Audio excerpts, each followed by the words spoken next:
Hi everyone, welcome back to another interview series. My name is Mher from Newfoundland and Labrador, and today I have the privilege to interview someone from Newfoundland, Laurabel Mba. Hi Laurabel, how are you doing? I'm doing so great. Thank you for having me here. Thank you for being here.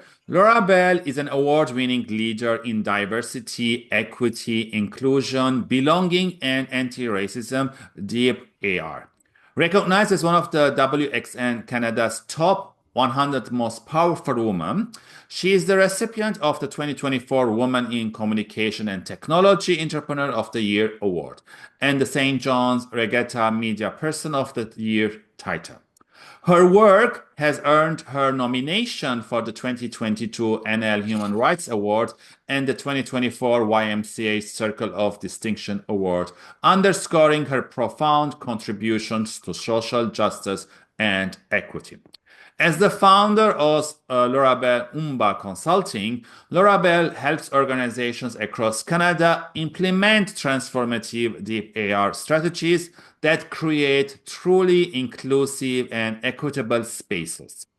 A sought-after speaker and a thought leader, she's also hosts Out of the Fog, using her platform to amplify the voices of BIPOC, marginalized, and underrepresented communities while celebrating individuals making a positive impact in Newfoundland and Labrador.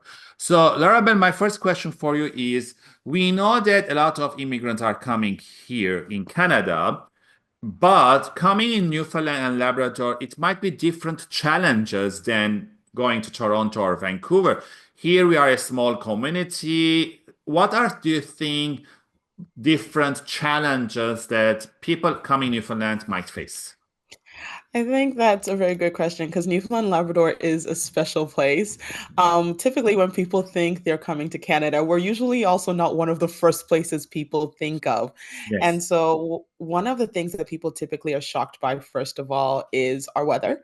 Our weather is a really big impact has a really big impact on people, Yes. even people moving here from other parts of Canada. So our weather is a really big thing that people are shocked with. And I think because Newfoundland and Labrador also has a very interesting history with immigrants and immigration, that's something that people also grapple with when they first move here. So immigration is relatively new to the province, and in at least long-standing immigration in the volume that we're experiencing now is relatively new.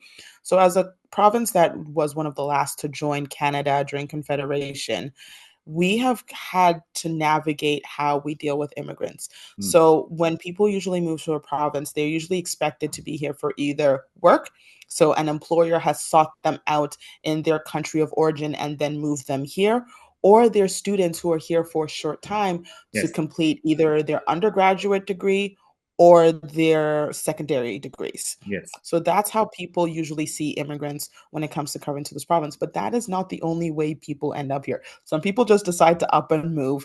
And then when they do, they struggle with finding community. Mm. And that's because Newfoundland and Labrador has been very insular for a while, just because as an island, it's you're not connected to everything really easily. Yes. Roads are not the way you get off this province.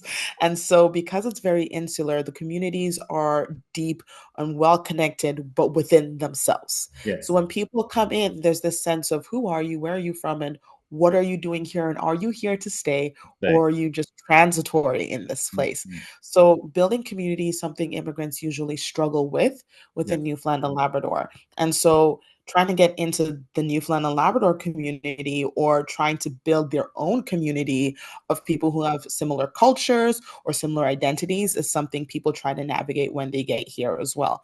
And then there's issues of finding employment because with this province, one thing you'll quickly learn, it's not just what you know, but who knows what you know and who can recommend you to the Yes. next opportunity. So that's something people have a hard time navigating when they get here. Yeah.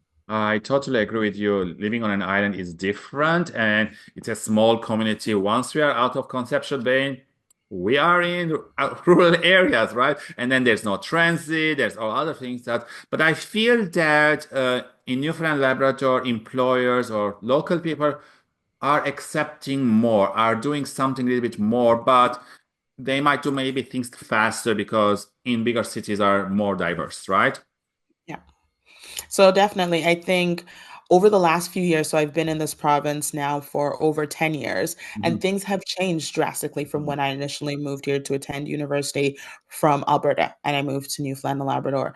I think over the last few years, because immigration is essential to the survival of this province, because we have a declining population, and in order to keep things running, even as they are not talking about improvements, immigration is essential. It's Yes. necessary to keep things as they are. So people are being forced to change their mindset as to how they view immigrants, what services are available to immigrants, and how they adjust Newfoundland culture to be more accepting Yes. and more equitable for people moving here, and what services are available for people being here. So I think we're not where we could be yet, Mhm. but we are moving along the trails. And as things happen, it's going to get better in time. Yes.